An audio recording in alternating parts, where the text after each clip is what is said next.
What is going on, AFC East Roundtable, and welcome back into another edition. Boy, oh boy, do we got a great show here for you guys because the 2025 NFL Draft has officially wrapped up. Fellas, no more mock drafts, no more wondering, oh, well, I had the best draft. No, I had the best draft. It's official. We know who had the best draft. We know what the draft class is for each team. So we're going to be breaking down each draft class here in the AFC East. And each of the creators here is going to give their thoughts on their draft class and their thoughts on the other draft classes here from the AFC East. On your way in, of course, make sure you guys leave a big thumbs up on the video. Help support us here significantly at the AFC East Roundtable and subscribe to the AFC East Roundtable so that you get notified every single time we post a video and every single time we go live. But before we start getting into all the nitty gritty, let's go around the table and see how the guys are feeling. TD, how we feeling, man? I'm feeling great, man. Beautiful day. We get to talk about the draft grades. We already know who did the best. I mean, that's pretty obvious. We're going to talk about it and more, but I can't wait to hear these guys' opinion on how great we did. We'll get into it. Let's get it. And you were at the draft too there, TD. You were holding it down there on behalf of Roundtable Sports, man. I saw you. You guys got some interviews. You guys got to meet Genty. You guys got to meet Travis Hunter. What was that experience like for you? It was cool. I got there a day later, but I still met some people, and I just feel like all these first-time experiences are pretty dope. But hey, man, I know you guys are going to be there with us next year. That's going to be pretty cool. Can't wait for the big crew to come. You know, Kobe flaked out on us. I did flake out on you guys, man. That was my bad. I had FOMO the entire time. You know, Connor, next time you got to roll with us, man. Richie I'm not 18 plus.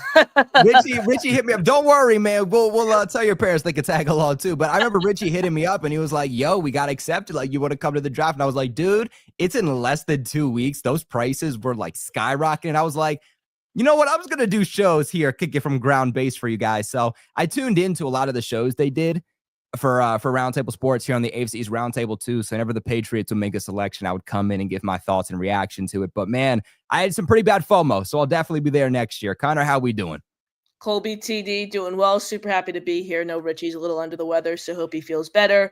Always a blast coming on and chopping it up with you guys. Drafts in the books, and I'll say it off the top. Not too big of a fan of what the Jets did. Hey, Connor, you a Knicks fan? No, unfortunately, I'm a Nets fan. Oh, okay. Do you know who the Knicks play next? No, they're game 6 right now in Detroit. So who knows if they'll even take the series? Hold on, they lost the last game or something? They lost last night at home to Detroit. Now they're going back to Detroit tonight. Hold on. So they lost last night. Richie's sick. Okay, all right. We know now. He was at the game, I think Richie was at the game. He was at the game, actually. I remember him posting about that, man. Richie's been traveling a lot, though, so I'm not surprised that he ended up getting as sick as he is. But shout out to our boy Richie. We hope he's feeling better. But, fellas, I think that we just hop right into this. And I think we got to start with the Miami Dolphins, TD. So I'm going to try to pull up a graphic and see if we can get all these picks pulled up here for you. But why don't you start breaking it down, break down the guys they selected, and break down your reactions and overall grades? For the Dolphins, right? Yeah. Well, first and foremost, we got Kenneth Grant, first round, best player in the division that was drafted this year. Let's clear that up now. That's right, Connor. Ain't nobody worrying about your little overrated lineman. But no, he's not the best in the division that was drafted. But we get us a guy who can come in day one and start. He's really going to help impact the run game. He's the type of guy that you got to double team. Immediate impact. There's not even much to say about that. I think overall, to sum things up now, all of our first round picks, there's nothing to really talk about. These guys are just going to be day one contributors balling out. But what I love the most is Miami Dolphins has some conviction and got Jonas Avenea. Okay. His last name is pronounced totally different than that, but we moved up to get him. We literally traded up and gave up some assets to address the offensive line with a versatile player who could play multiple positions, play guard, tackle, and Kobe, you should know better than anyone because rumor has it on the Mhm. street, the New England Patriots were in the locker room. We're in the war room arguing about taking Jonah. Like, no, we gotta get him. What are you talking about? I don't think it exactly went like that, but it was something like that for sure. We'll never win if we don't get him. Now they But got the better no. player, man. What do you mean? They got Travion. Nah, stop. But they were arguing about this pick, and then all the arguments went null and void when the Miami Dolphins traded up right ahead of the Patriots and drafted them. And that tells you, because the Dolphins also got text messages and phone calls from 3 other teams that said, you just got our guy. That makes you feel better about trading up. That makes you feel a whole lot better about trading up. A division rival and 3 other teams. Oh, yeah, that's a beautiful thing. We know we got something there. The rest of the picks, Ollie Gordon, the running back, he's going to be able to contribute day one. Why? Because he's going to fill a hole that we have on the roster for 3rd and short and 4th and short. We're one of the worst teams in the NFL and picking up that 3rd and inches, 4th and inches, because our quarterback, we're one of the only teams that never quarterback sneak, because we can't afford to, plus we don't get it with them anyway. So now you got a running back who's going to fall forward, and Ollie Gordon, so I love that. And last but not least, Quinn Ewers automatically becomes the 3rd best quarterback in the division. Tua first, Josh Allen second, and Quinn Ewers. Yeah, man, we got a little something, defensive tackle, double dip with some depth, and Dante Trader Jr. at the safety position. The real highlight of the draft, Kenneth Grant and Jonah Savea. All right. So what will your overall grade be for the Miami Dolphins draft class? I'm going to, put it like this. It depends on how you look at the Dolphins. If you're talking about Dolphins, well, here's what I'm saying, though, Kobe. If you're trying to look at it from the lens of the Miami Dolphins, did it help them compete today? I'd give it a C-. If you're looking at the long-term success of the team, I give it an A-, because I think no. Well, our expectation, I may get on here and talk trash to my division rivals, but our expectation isn't to compete for a Super Bowl this year. Our expectation was to find 2 starters that we could move forward into next year with, and trying to find more as we continue to lose some of these big-time players. I feel like we did a good job doing that in this draft with Kenneth Grant, Jonah Savea, and Ollie Gordon. So overall, mission was accomplished for the Dolphins, but to compete right now in this league, yeah, of course, C-. But A- for our future. Interesting. I have a lot of thoughts on this draft class, but I'm going to let our guest Connor take the stage here for this one.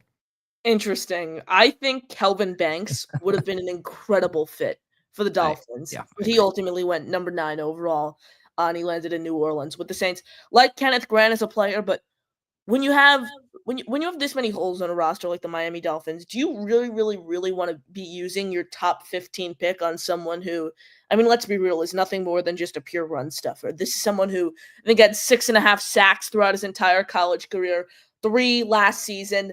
You need someone, I think, to plug on the inside who can also provide you some pass rush value as well. Like Grant, overall, I'd probably give that pick a B+.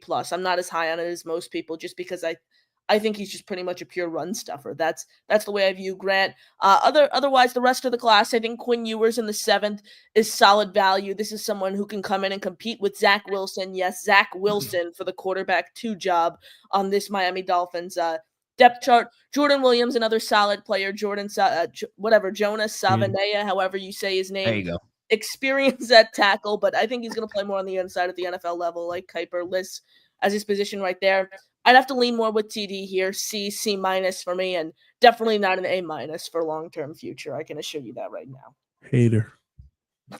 Now, look, I'm going to be a little bit more gentle because there are some picks that I do like here. I think what really brings down my grade, though, for the Dolphins is that you have absolutely zero idea how to work this damn board. Like, are you kidding me? So you clearly need more draft picks, but you stay there at 13, and then you stay there in the 2nd. But you have so much mid to late round picks. No. My bad. No, we had 3rd and 4th round picks. We moved up to get Jonah, and then we took a 4th round pick and turned it into a next year's 3rd round pick with the Houston Texans. So I do like that move. I do like getting that 3rd round pick for next year. I will give you value for that one. I will give you value because next year's draft class is better. But what I'm still looking at is the fact that, look, you still need to win next year, right? You still need to make sure you're protecting your quarterback next year. You need to address the trenches for next year because this Miami Dolphins team, y'all got a lot of holes. Y'all got a lot of holes in that D-line. You got a lot of holes on that offensive line. You got some holes that you guys are kind of building yourselves up to in that secondary. And again, you go from picking in rounds 1, then to round 2. But after round 2, you don't pick again until round 5. And you had enough mid to late round picks there to be able to trade up and get back into the 3rd, get back into the 4th, and get yourself some quality players. And you didn't.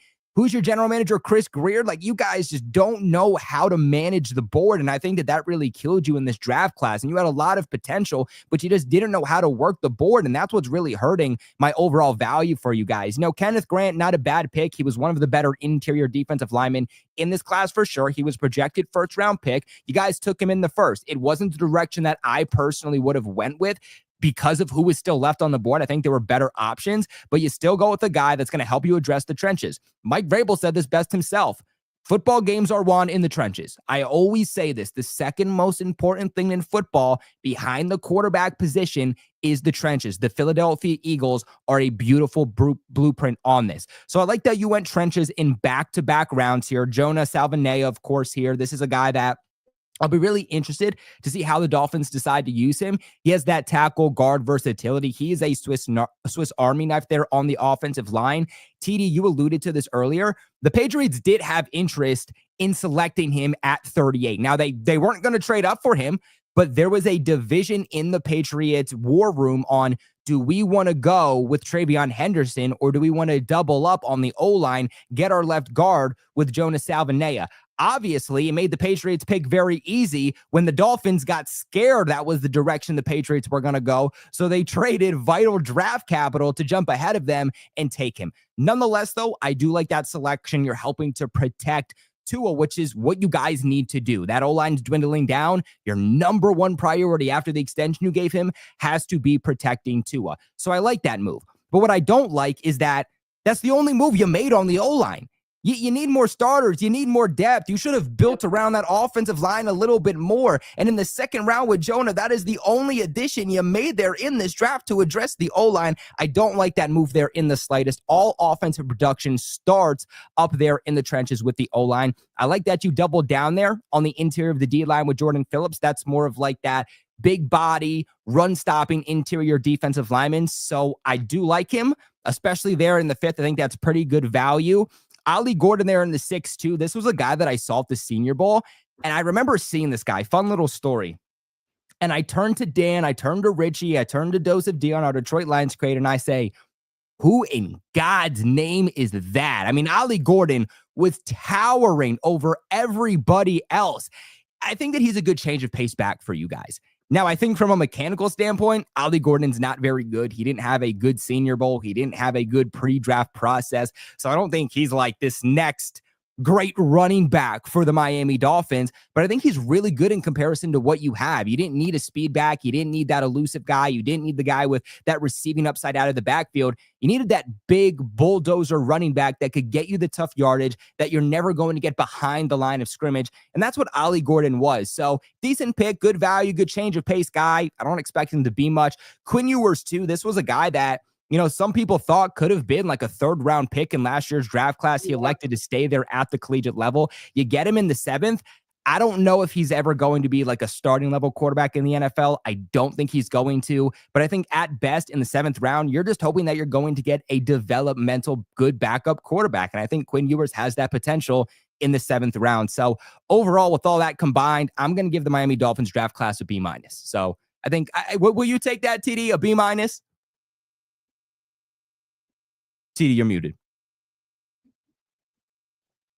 Hater, what do you mean? You guys are out here giving like C pluses right now. I gave it a B-. Both y'all haters. That's crazy. Well, let us know what I'm you not high guys on the think. Jets either. Well, I can't wait to see Connor's thoughts here on the Jets draft class. Now that he said he didn't really like it, but let us know what you guys think about the Miami Dolphins draft class in the comment section below. What would you guys grade it? And guys, be realistic about this. Don't just hate on the Dolphins because it's not your team in the division. Actually, realistically, let us know what you thought about their draft class. But Connor, I want to transition on over to you because I think the Jets made some very interesting moves in this draft class, especially early on. So why don't you break down the selections you guys made? So this is a really, really interesting draft for the Jets, right? Because it's a new regime. It's a completely different mentality. And I think the Jets pretty much made that clear after moving on from Aaron Rodgers earlier in the offseason. First pick, Armand Membu. This is a guy that, when you look at Membu, crazy showing at the scouting combine in Indianapolis. Freak athleticism, very, very athletic guy. You could plug in on the right side. Similar pick to how Aaron Glenn, Brad Holmes, and Dan Campbell addressed their first draft pick of that new regime, selecting Penei Sewell with their first round pick. I personally wanted a weapon, a pass catcher, and maybe you get your right tackle in one of the later rounds. I would have loved Ariante Ursary in the second. I would have loved Ozzie Trapillo in the second, but can't complain about solidifying the trenches there. And now this is where it starts to get ugly for the Jets in my eyes. They used their second round pick on Mason Taylor. Now, Mason Taylor, for me, is very interesting. I think his route tree could be a little more sophisticated. I know that's what he's known for, though, his nuanced route running, his solid hands.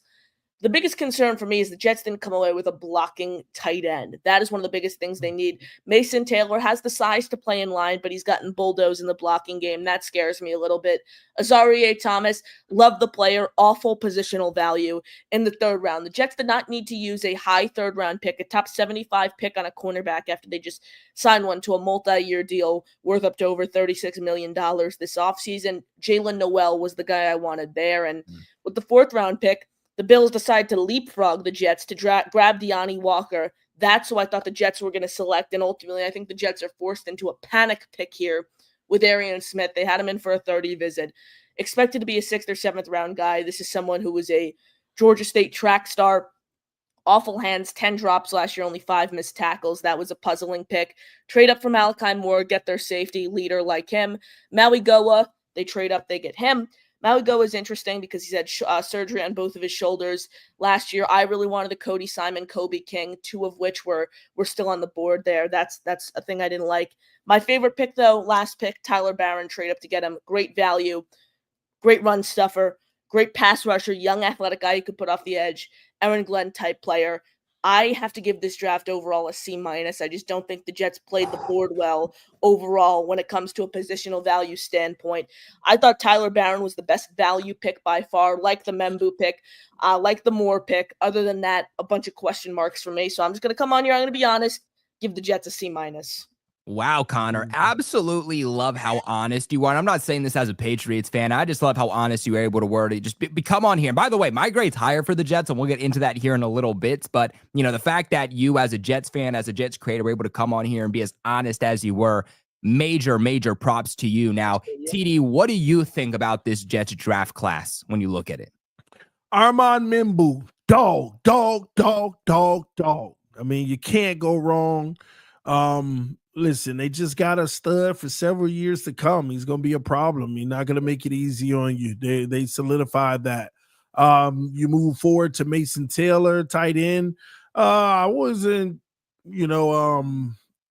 thrilled about the position, but I get why they did it, and I like it. Just another weapon.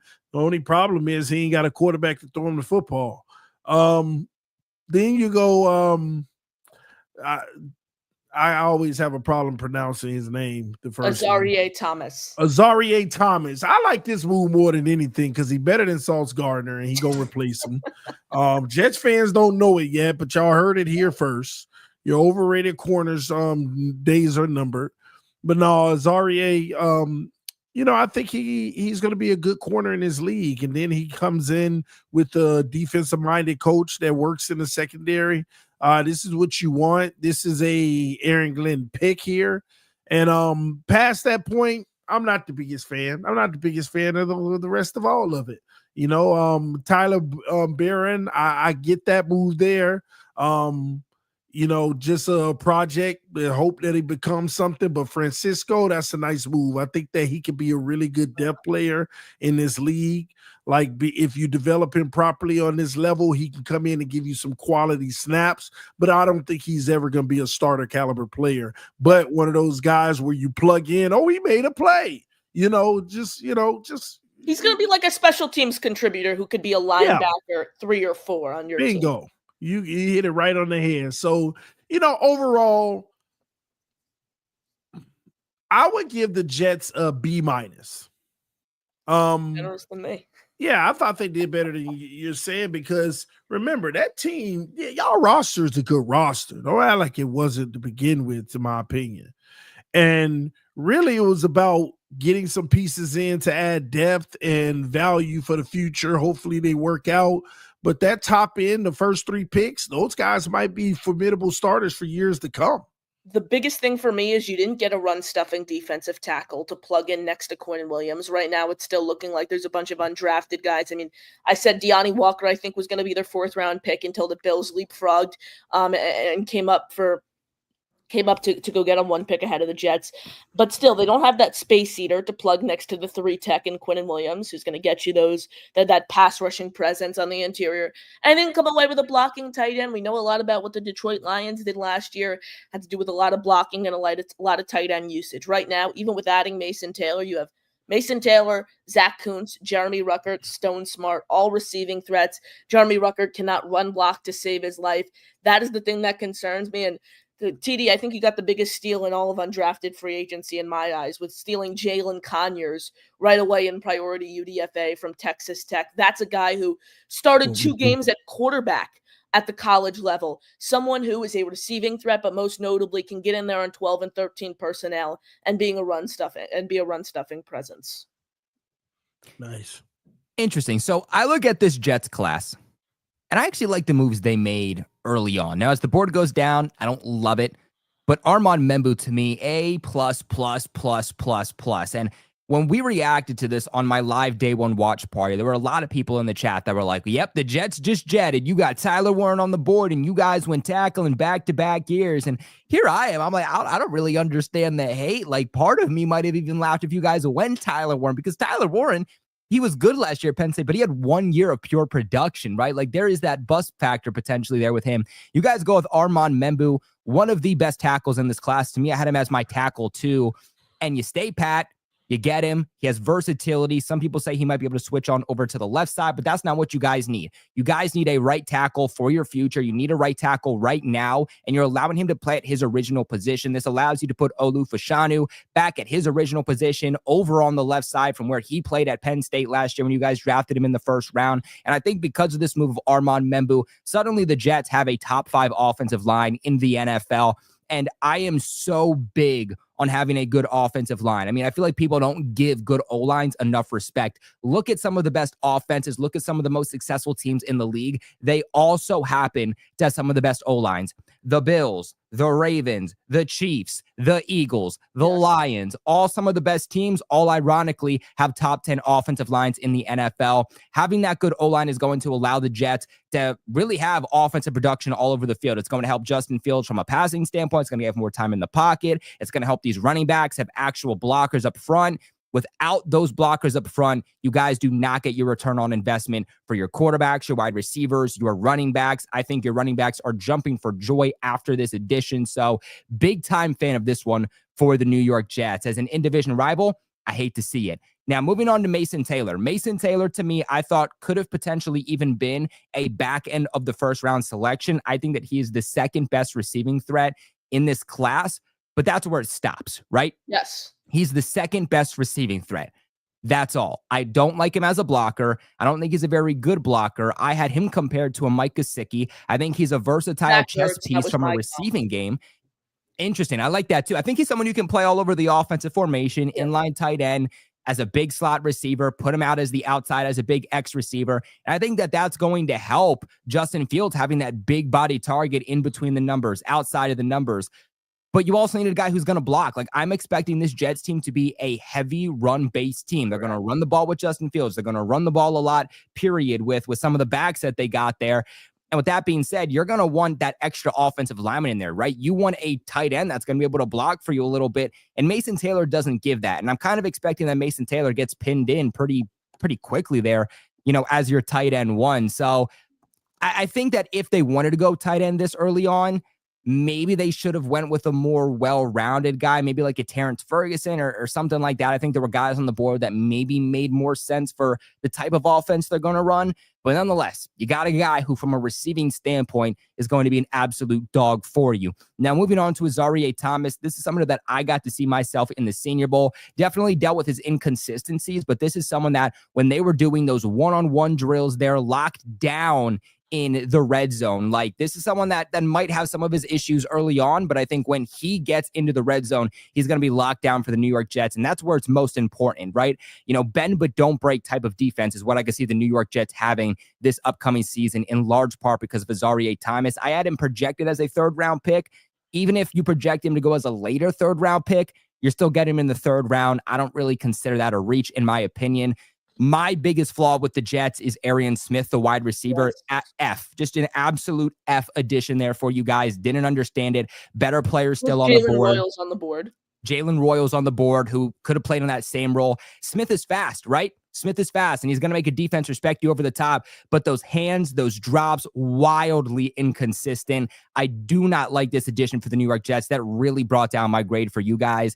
Malachi Moore, pretty good developmental safety there for you guys out of Alabama. And then not much to say there about the 2 5th-round selections. I actually am giving the Jets a B for this draft class. I thought it was, better than average. I didn't think it was great. I didn't think it was elite. I was between a B and B+, but I'm going to stick with a B on this one.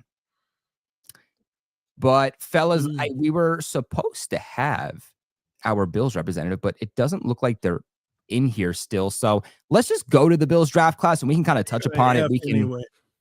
What happened? They got an F anyway.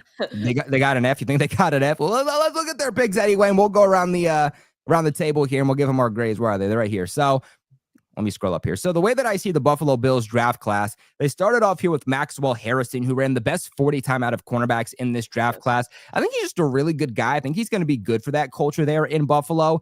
Wasn't necessarily my selection. I think they should have went with. I think there were maybe better guys on the board, but hey, if that's their guy that fits their specific type of defensive scheme, he's going to bring speed there to that cornerback room. All right, I don't hate the pick. They needed help in that secondary. That's where they go. Next up, they go TJ Sanders. They're addressing that defensive line. I really liked that for the New York Jets. I think they needed help all over that D-line period, from interior to edge, and it feels like they just took advantage early on in their draft class at arguably the best defensive line class we've ever seen come out of the draft. They need help at stopping the run. They need help at getting to the quarterback, especially with some of their free agent additions suspended for about, the first 6 games. In round 3, they went Landon Jackson. This is a guy that I was even thinking could be a New England Patriot. Ultimately, I think they got pretty good value for a guy that was a projected 2nd round pick. He's someone, though, that's not going to give them much upside as a pass rusher. He's going to work as an edge. He's going to work in the interior of the D-line, had a pretty good Senior Bowl, but I think he's still developing as a pass rusher. Right now, he's more so good against the run. Deion Walker, this is a guy that's 6'6". I'm just going to come out and say it. Don't love the value here. I think that they picked him a little bit too early. I had him projected the soonest as a 5th round pick, with some consensus boards even having him a little bit later. What is he, 6'6", 300 some pounds? This is a guy that's going to tower over you. Interestingly enough, at the collegiate level, we saw him out of Kentucky playing on the edge also, which is a very scary thought for a guy his size. So he's going to bring you a little bit of that versatility. But right now, I think he's kind of like the talk of the town because of his size. He's not a very well-polished defensive lineman. Dorian Strong, they double up there at cornerback. I like that. I don't hate this draft class. I think that there were better prospects that they could have gone, in my opinion. I think that they addressed the defensive line mostly with guys that are better as run stoppers than they are as pass rushers and getting to the quarterback. So I don't love that side of things. I was between a B and a B+ also for the Buffalo Bills, but just given with some of the prospects that they got, kind of how the board fell, I think they could have went in better directions. I'm going to give it a B. But what is your thoughts, Connor? Yeah, I'm completely in lockstep with everything you said, Colby. I give it I give it a solid B. I'm kind of in that B minus B tier. I think they addressed a lot of their needs. Look, Maxwell Harrison, we saw it on draft night. We saw his reaction when he got picked. We saw the interview live on air. This is clearly a guy who's not only going to bring some juice, highest 40 time for a cornerback at the combine, second highest 40 time behind Matthew Golden. This is a guy who's going to be fun. He's going to be exciting, and he's also going to be a great player. He had a 30 visit with the Jets.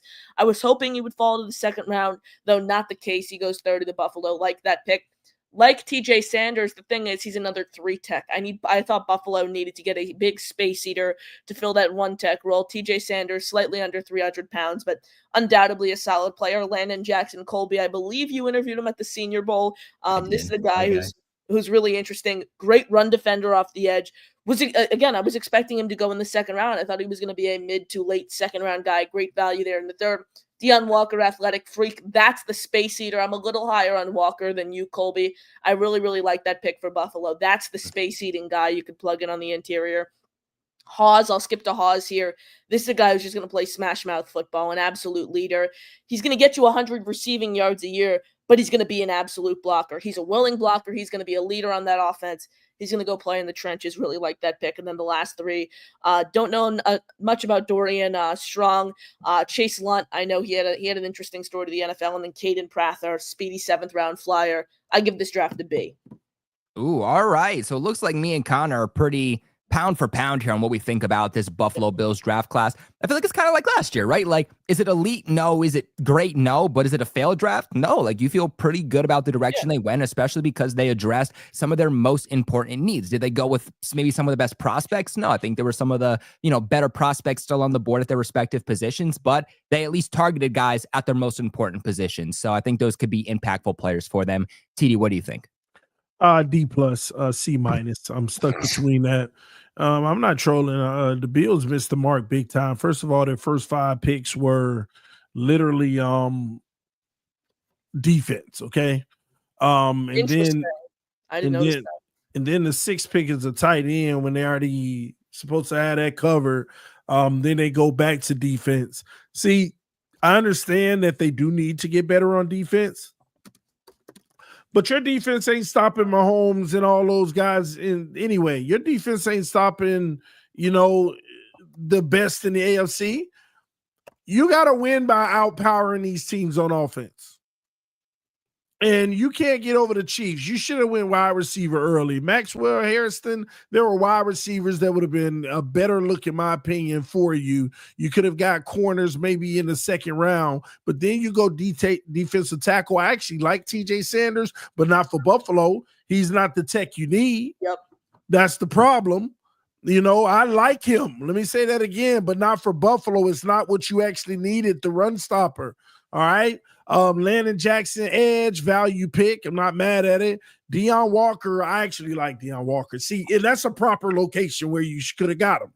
That's fine with me from a D tackle position in the 4th round, getting a value player like Deion Walker. He's going to help.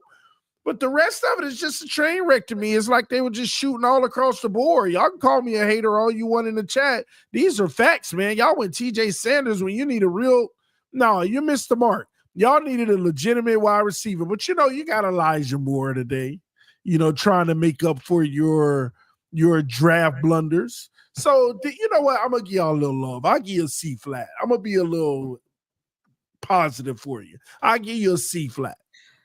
So they're the worst draft class in the AFC East, in your opinion, TD? Is that what you're saying? No, we ain't go over the Patriots yet. Oh, that's crazy. If you think they're the worst, so we got to kick you off the show, man. We got to push you in a stream timeout or something, man. That's crazy. No, I think Miami was the worst. Wow. For the now. Again, I give Miami a better grade for what we actually were going for in the long term. So people are going to judge us for the now, which isn't going to be good. But I love what we did for the long term. Bills Bills are so Miami 4th, Bills 3rd, and then we'll take a look at the Patriots, and then I'll tell you who's best here. All right. Well, before we get on here into, I know Connor got to roll some. Yeah, we kind of got to roll some, so we want to make sure we get into the Patriots here real quick. Want to give a quick shout out to the people donating real quick in the chat. Derek comes in here, $5 donation, says, was looking for you at the draft too, TD and Colby. Shout out to my man, Matt at work. Yeah, man. Shout out to Tyson. But Derek, man, really wish that I was there. I know TD came a little bit later. I was after you. I liked it out, man. Richard.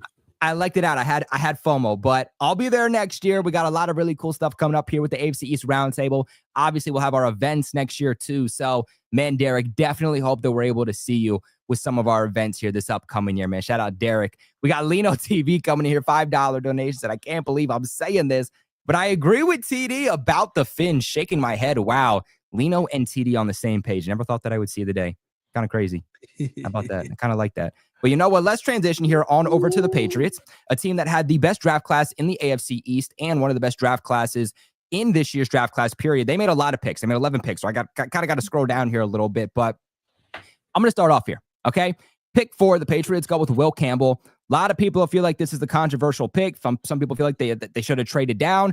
The Patriots said there was no trade down package for them. Okay. Everybody in this draft class wanted to trade down. It didn't present itself for the Patriots. And even if it did, I'm fine with them staying at 4 and getting Will Campbell, a guy that is by all consensus boards, the #1 offensive lineman in this class. Some people saying his arms are too short. He has 33-inch arms. Rashawn Slater, Penei Sewell, some of the best tackles in the NFL, both have 33-inch arms. Will Campbell, really good intangibles, gets on the field or on the stage, starts crying. You see the emotions, and he says, I am going to die to protect New England, to protect Drake May. This is a guy that is a damn leader on the field, off the field, plugs in immediately for the Patriots at left tackle. Let's say worst case scenario, he ends up not being as good as left tackle and they have to kick him into left guard. Okay, now he's an all-pro guard. There is no scenario where Will Campbell is a bust of the 4th overall pick. The Patriots' biggest need over the last few years was that offensive line, worst O-line in the NFL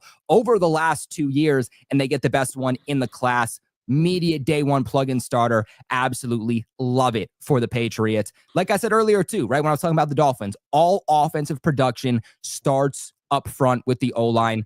Running backs, wide receivers, you want to get your return on investment for, Drake May and some of these other players. The best way to do so is with Will Campbell, and Will Campbell also helped the Patriots special teams and their blocking issues from the last few years. Now, moving on here, they stay at 38, and in a very interesting move, they go Travion Henderson, running back out of Ohio State. Not going to lie, guys, did not see this one coming. A lot of people view Travion Henderson as a top 3 running back in this class. I had him as my running back 4. I had Quinshon Judkins ahead of him. Judkins went a few picks before to the Browns, so it's not like they had that option anyway.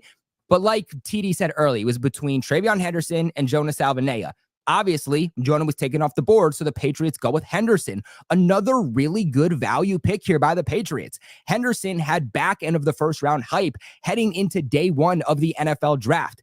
He falls there into the Patriots' lap at 38 as a projected late first, early to mid second. Good value. This guy has a, 4.4 40-yard dash. He's one of the best pass blocking running backs in the NFL. Going to help pick up the blitzes, help protect Drake May, has that receiving upside. And he actually, his top speed this past year at Ohio State was 22 miles per hour. That would have ranked top 3 in the NFL this past season. Really, really good change of pace running back from what the Patriots have. Really good complementary piece to Ramondre Stevenson, taking that pressure off of Drake May. Really, really like it. Now, moving on here to the next pick, wide receiver Kyle Williams out of Washington State. Dan Mitchell himself, leading up to the draft, said that he thinks that Kyle Williams is going to be the 2nd best wide receiver to come out of this draft class. They did have Jalen Knoll still on the board. They elected to not go with him because they wanted the guy that was going to give them that big play potential, and that's exactly what Kyle Williams is. That speed is going to allow him to play all over the offensive formation, at X, in the slot. He's actually been compared back to a Stephon Diggs, so what better guy to learn behind? He was actually #1 out of all wide receivers in the 2025 draft class in touchdowns against man coverage at the collegiate level this past season, and was top 3 in yards amongst 2025 draft class wide receivers against press man coverage this past season. This is a do-it-all wide receiver. Big play potential waiting to happen. Big fan of that addition. Jared Wilson, another great addition by the Patriots there at center. PFF and the consensus board in general had Jared Wilson as the #1 center in this draft class. The Patriots get him later on in the 3rd. I don't see how you can complain about this pick. They released David Andrews earlier this offseason. They need a center. They get the best one in the draft class at great value. Craig Woodson, a little bit more of a questionable pick for where it was. He was like a projected later 4th, early 5th. But nonetheless, I don't think it was a huge, I don't want to say mispick, but it wasn't like bad value, I would say, for the Patriots. This was a little bit earlier than what was expected, but not like drastically earlier.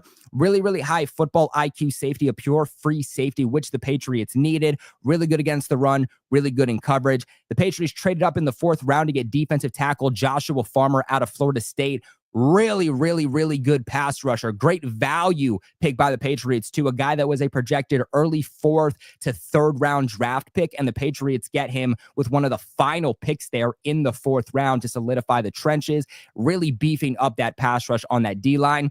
Probably the best pick that the Patriots had in terms of value all draft long. Braden Swinson, he was ranked 47th on PFF's big board, and they got him at like 148. This guy, according to all draft boards, was a projected 2nd round pick that the Patriots are getting here in the 5th round out of LSU. Really good souped up pass rusher. He's going to play hands in his dirt, standing up. He's going to play interior of the D-line, off the edge. He's going to play everywhere. Great value pick for the Patriots. 6th round to go kicker Andreas Borregales. He was expected to be, or is expected to be, the number 1 kicker in this draft class. Some people saying you shouldn't use a draft pick. You should simply take one as a UDFA. The Patriots needed to draft the guy. You want to get the number 1 guy in the draft class, you need to make sure that you actually draft that guy rather than taking them as a UDFA. So you don't have to compete. By the way, the Baltimore Ravens took a kicker a few picks later. So that's exactly why the Patriots took him when they did. 7th round, you're just taking flyers at this point. They go Marcus Bryant, a 6'7", 6'8" offensive tackle who, Connor, I'm sure you're very familiar with. He played opposite of Armand Membu.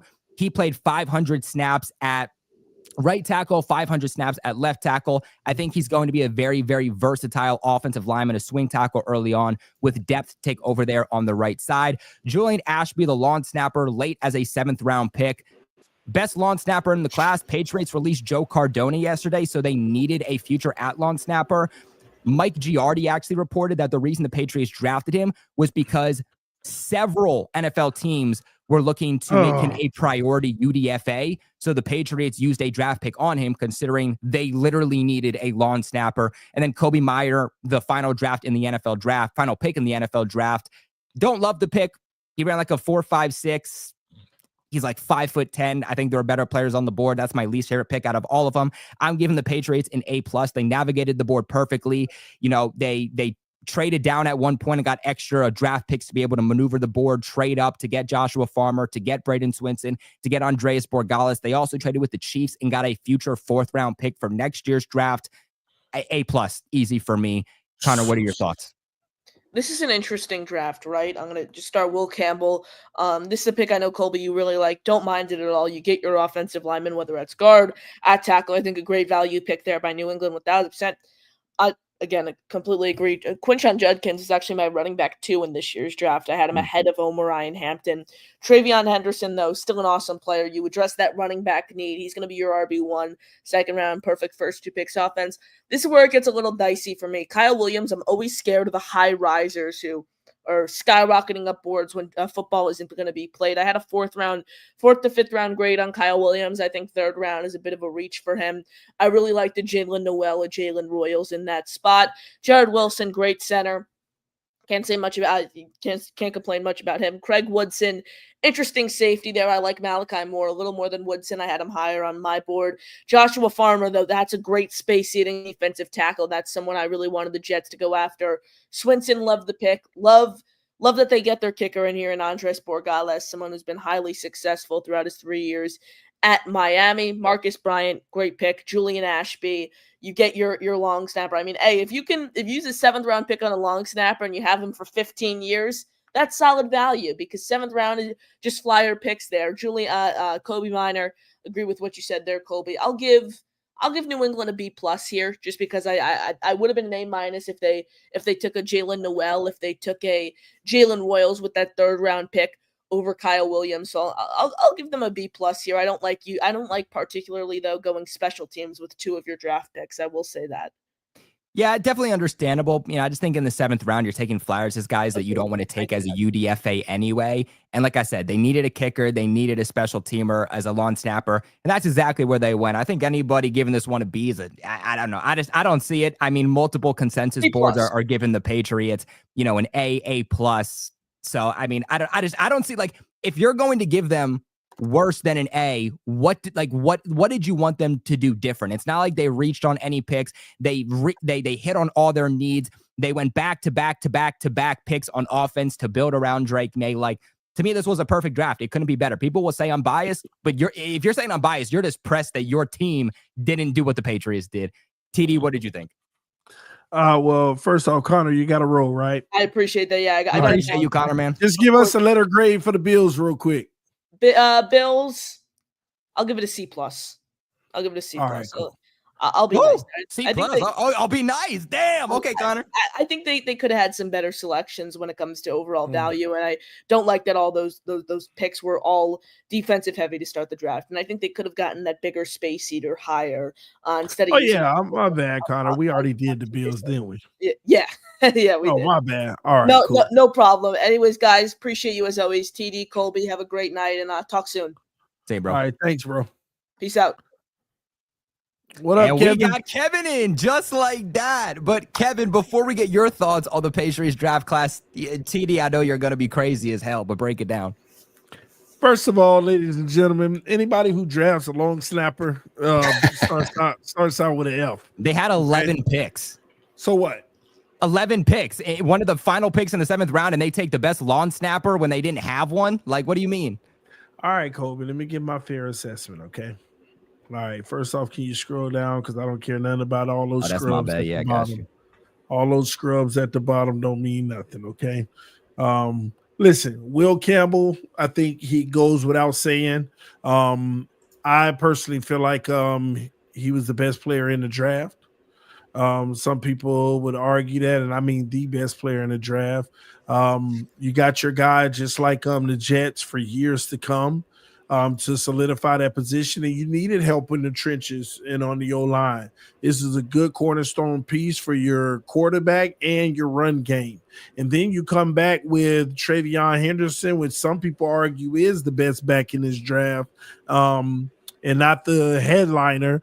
But that just feeds right into what y'all are going to do with Vrabel, run the football, take opportunities and play defense. You already loaded that defense in free agency, so I look for y'all to go heavy on the offense, and I like how you started out the first 3 picks. Kyle Williams, nice little weapon out of Washington State. I think he'll make a day one impact as long as your quarterback can, be on point. First 3 picks, man, I feel like y'all nailed it. A plus, okay? I'm not familiar with y'all center situation. Do y'all are y'all good at the position now? Because I thought this was the depth move. Yeah, we released David Andrews earlier this offseason. We brought in Viking center Garrett Bradbury, who they released as a depth piece, but he's not guaranteed a roster spot. He's terrible at pass blocking. He's an okay run blocker. He's just depth in case they didn't get a center in the draft. Even better then. Even better. I like that. I'm addressing that. Really, y'all just went heavy on the offense, addressing positional needs. Craig Woodson, not a big fan of him. You might be out of California. That's fine. We'll see how that works out. Joshua Farmer, I actually like him.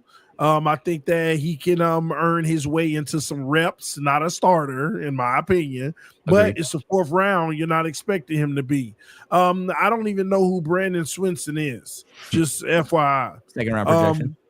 Yeah, but Andre's hey, my boy gonna be kicking field goals. See, I'm a Hurricanes fan, by the way. So yeah, nice little move there. Nice right? Move there. Hitting 65 yarders at his pro day.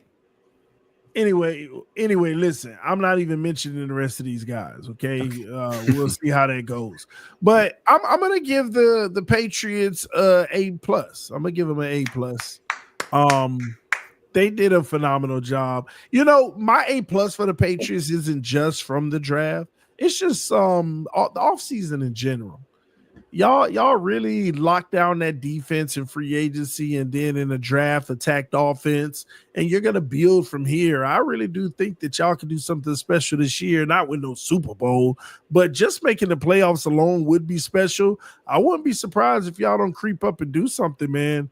The Patriots, listen, if y'all are good, then you better at least beat the Bills once and sweep the Jets. Well, I mean, we usually do sweep the Jets outside of, the last 2 years, which were our down years, and we do tend to split with Buffalo even in our bad years. So I feel pretty confident about that. I feel like a lot of people are looking at this draft class for the Patriots and they're like, wow, with one of your final picks, you took a lawn snapper, so it doesn't matter what you did the rest of the draft. It's a failed draft. What do you mean? If we're botching snaps all of a sudden, and everyone's like, oh, y'all should have drafted a lawn snapper. Like, what do you mean? Does he have any versatility? Does he play any? He'll play special teams. He's very athletic. No third string, nothing. I mean, he's very athletic, so he'll be like a gunner for you and whatnot on special teams. Okay. All right. Well, man. That helps, gives you some versatility. Yeah. So let me just do the draft by itself. Kobe, B+. Off season, A+. All right. Kevin, what do you think looking at this Patriots draft? Look, when a team has as many selections and works the board like they do, you're going to have, more chance of a big success. Like you have Will Campbell, a guy I really like at the offensive tackle position. The only reason that I'm going to ding the Patriots for one thing, that's for beating the Bills when the Bills were kneeling on the ball in week 7, right at the end of the year. Like literally they even benched their backup in order to get out of that game, not really wanting to win that. So would you have done anything? My question back to you is, would you have done anything differently with the first overall pick? Would you have gone Will Campbell, or would you have entertained Abdul Carter? By the looks of Braden Swinson, who I like out of LSU, he did make some D-line moves. Like that's the only caveat to it, but that's nothing. If they had the number 1 pick, who are they taking? I would have traded down. They took a real quarterback. I would have traded down, got an extra draft capital, got a first round pick next year, and then taken Will Campbell. Y'all would have took Cam Ward, man, and upgraded. So even if that was to be the case, the only thing you missed out on was winning, but that doesn't have to do with your draft haul, was getting an extra first round pick next year. Yeah. But anyways, if you look at the haul that you did receive, I like Henderson a whole lot. I really thought he was a first round draft choice. I had him going as early as pick 20. I really thought that was a pretty good landing spot for Henderson. He ended up falling out a little bit, but what are you going to do when you have a primetime running back sitting there? I think he's going to do it all. And the Browns went with Judkins instead early in day 2. So I really think that was really great value. Kyle Williams was a late riser. Will he hold up to that? I do agree a little bit there. He's a late riser, but I like the player. So ultimately, I don't really care. Our boards could be wrong. All that matters is what the Patriots and or other NFL teams think. I think it was a little high, like the player. So it doesn't really matter. You have enough picks to where that's not going to sting. It's not going to even be remembered at being maybe a round too high. Who cares? Your offensive line in New England was an issue. It was an issue all year long. Fortifying a center position is a strong move. I mean, the Bills are known to do that as well. Getting an interior guy at that stage, you can get huge. If he misses, whatever. But at the end of the day, you can get extreme value in a 3rd round pick on the interior of your O-line. It can be a big swing. And the downside isn't huge, in my opinion. I like Farmer a whole lot. I did like a few other safety prospects, but I do believe that Craig Wilson out of California, his versatility and what he can do is probably interesting to the Patriots. That's why they selected him 4th in pick 4, in round 4. But Farmer's a great pick. He was someone that was I did a lot of work on. I thought the Bills may draft him. They went a different direction. But Farmer is a good selection. They say that he can play both 3 and 1. It does have a lot of time at the 3-tech position. Really like him a lot. And Braden Swinson, he could be a pretty big gem of the 3rd round, of day 3. So he was somebody again. So Farmer and Swinson, I did a lot of work on because those were 2 prospects I thought the Bills could select at some point in this draft. They went a little bit higher with their selections, but those are 2 value picks that probably were on the Bills board had they not done what they did in the draft. So I think those were really good selections. I can't ever hate on a 6th round kicker. Once again, you're paying a guy $900,000. Once again, if he misses, you just pick up a vet anyways. There's really no downside to a $900,000 kicker for 4 years. If he stinks, he stinks. If he's not, he's at least Tyler Bass, and he's getting you good value for plenty of amount of time. Took a depth tackle. I had him as a depth player, no issues. Long snapper, if that's what your need is, I don't I don't downgrade the grade because of a long snapper. Look, if that's a need for the team and you had enough picks and you really didn't think you were going to get him as a UDFA, doesn't bother me. And I do agree with your assessment on Minor, but I think there's some traits there that you never know if they hit on. But I do agree ultimately with your assessment. But at the end of the day, it's just like the long snapper. That's just a flyer player that maybe you didn't think you could get as a UDFA. So at the end of the 7th round, you say, last player of the draft, let's give him a shot. I agree. Now, Kevin, what would your overall grade be for this Patriots draft class? Give it an A-. A-? I like it. I will take it. Now, Kevin, before we log off, I do want to get your other thoughts on the rest of the AFC East grades here real quick. Yeah, so sure. Going back here to, let's start with the Jets. What did you think about the Jets? What would you give them as a grade? I sat in a lot of the Jets talk. Just I wanted to get their opinion on. I thought there's some big reaches here. I'm not an Azariah Thomas fan. I thought he was one of the lower ranked corners I had on my board. I was really nervous if he'd translate to the NFL. I don't love the pick there for them. Arian Smith, I had as a 7th round pick. Once again, back to the Patriots talk. My board doesn't really matter if they think Arian Smith's better than that. That's up to them. I personally don't. I do like Malachi Moore. I do believe he is a pretty good selection. Mambu is going to be solid starting tackle for him. I don't really hate on that. Mason Taylor. I'm not sure if he's going to translate. I don't know. Like, I have such a mixed opinion on Mason. I don't love their draft. I give it a B-. I do think that they hit on the starting tackle position that they always continue to need. They're always drafting a lineman there. And I don't love the value of Thomas and Smith. Do like more. Ultimately, they didn't have enough picks to make a difference. I don't know if that's going to move the needle for the New York Jets. Very, very fair. I like that analysis. B- here from Kevin. Let's go over to the Miami Dolphins. What did you think about them?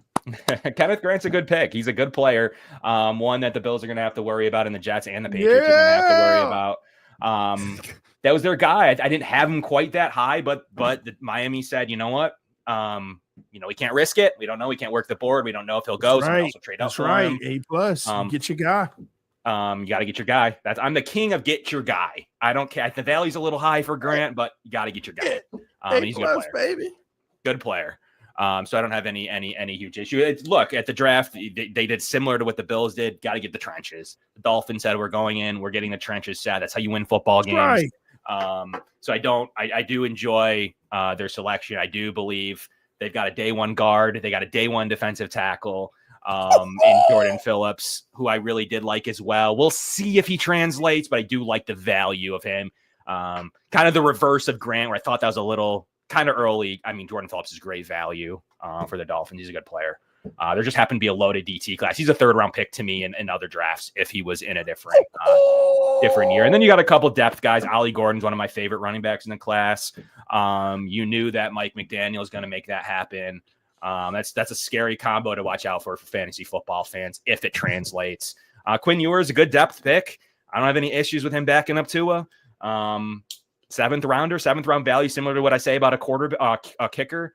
Great value to have a 7th round quarterback on a rookie contract for $900,000 for 4 years. If he stinks, you cut him and you just have a veteran behind him. Otherwise, Quinn Ewers was a guy that was the range I was saying the Bills should maybe think about that behind Josh Allen. Because the value was there. And Zeke Biggers is an interesting prospect. 330. Another guy really do like Zeke Biggers. Had him as like more the 5th, 6th round guy. So they got value there as well for not having a 3rd and 4th round draft choice. Draft selections. I thought A+, Kevin. They did fairly well. A- only because there's we were the best. We were the best. Little meat on the bone in the middle rounds, but they did really well. All things considered with the draft capital they did have, and backing up Tua is a huge win, and Ollie Gordon's good too. We sweeping Buffalo this year, baby. Let's go.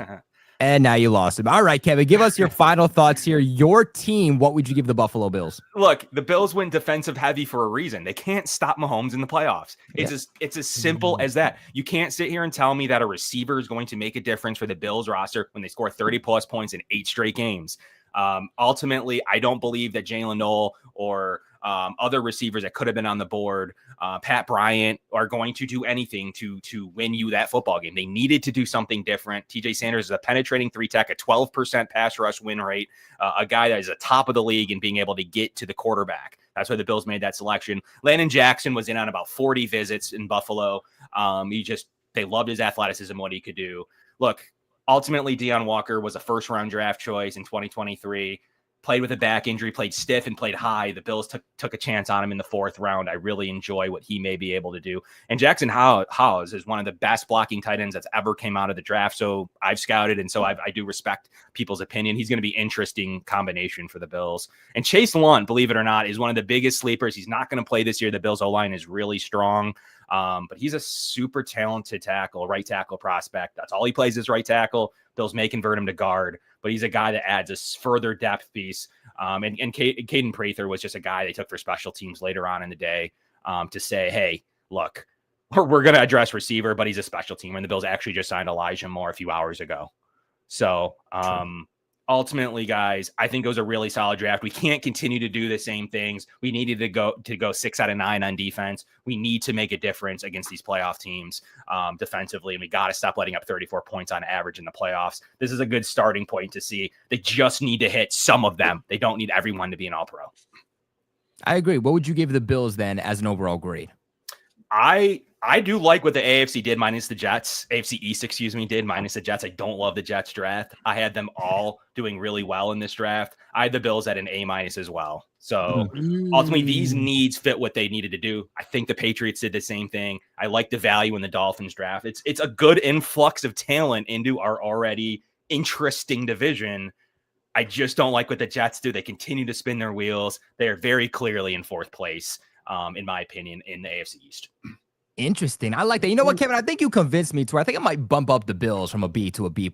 Looking at it, you're right. They didn't need to go defense as much. They got to as stop they Mahomes did, in the playoffs. But he did say the Dolphins is better than the Patriots. I think they both had good drafts. I think the Dolphins and the Patriots both had good drafts. TV. I thought the Dolphins got really great value. Obviously, the Patriots had more picks. The value is how you win, right? You don't win off of value. You win off of hitting on your players. I don't care if you got better value on a guy if he doesn't hit. Value is how you win. And we got more picks to hit. But hey, let's get into the final ones of these super chats here before we log off here for the day. Richie Fresh comes in here with a $2 donation, says C+. We still gonna clap y'all cheeks. I think that was either in reference to what Connor or what TD said. I want to say Connor.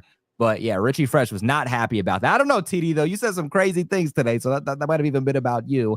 Then we got DF Forever, $5 donation saying Bills B+, Miami B, Jets B+, Patriots A-, biased Bills fan, toast to our host. Hey, man, look, if you put the Patriots anything less than an A, I can't respect you, right? Like, if you're talking about B's and C's with the Patriots, I can't respect it. So if you're saying A+, A-, I can accept it, and you know football, and I can actually speak to you. But, guys, that is going to end it for today's edition here of the AFC East Roundtable. We appreciate, Kevin for coming in, filling in for Dan, talking about the Bills, giving a great analysis. We appreciate Connor for coming on in, filling in for a sick Richie, covering the New York Jets. Kevin, let the people know where they can find you.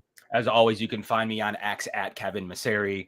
Most of my takes, my analysis, my breakdowns are there. I pop on Dan's show all the time. So whenever he needs something or any breakdowns, catch me over on Dan's channel. And occasionally I pop up here.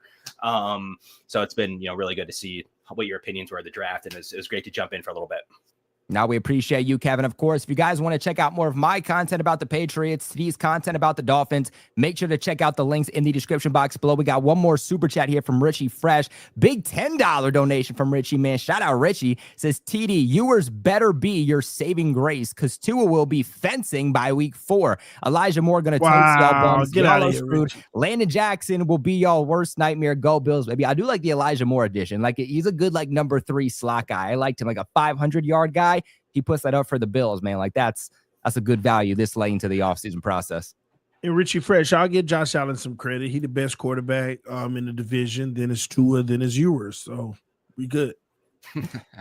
Hey guys, leave a big like on the video on the way out. Subscribe here to the AFC East Roundtable. We will see you guys live next Wednesday at 7-ish p.m. Right? That's what we say. We can't say 7 because we don't actually go live at 7. So we'll see you guys around 7-ish live next Wednesday. Make sure to check out Roundtable Sports YouTube channel to check out 4th and Forever every single Monday through Friday. And make sure to check out Draftaholics live tomorrow at 6 p.m. Eastern as we start to break down each division and give our grades on each team's NFL draft class. But as always, we appreciate you guys for watching. And until next time, stay safe.